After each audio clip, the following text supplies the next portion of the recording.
I had an older brother that committed suicide in 2017. He was Special Forces, 18 Echo, several deployments, was going through the VA system for mental health care, and things kept getting pushed back and pushed back and pushed back, and he ended up committing suicide.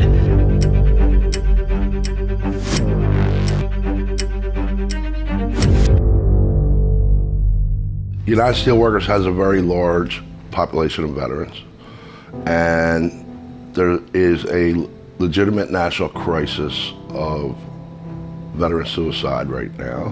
The number I saw was 17. I think the number's closer to 21 vets a day commit suicide. That's reported. That's not the true number. It's much higher on that. Veterans are under attack right now, and our benefits are being threatened. We're working on legislation that we're going to introduce federally. We have already passed similar legislation in about 13 states. And the legislation is really simple, and it's based on studies, like actual numbers, that veterans who actually access the benefits that they've earned have better outcomes and a lower suicide rate than veterans who do not do that. To where they would put all the pertinent information, just like you do with like an OSHA bulletin or something like that, in an employer's court board or company board, that would have all the pertinent information for the VA, suicide hotline, stuff like that, make it a federal law that they all have to post these things. But a lot of veterans just simply don't know what's available to them. And one of our Veterans of Steel members wrote a bill. It basically said, if you're an employer with 50 or more employees, you put a posting up in your workplace similar to a wage and hours posting or something like that. And it has information on there how to access veterans benefits. A lot of veterans on a lot of different workplaces feel like they don't have anywhere to go or don't have a voice. This union is definitely, absolutely giving veterans a voice. As shown, today in our lobby day here, that we're here to speak for them.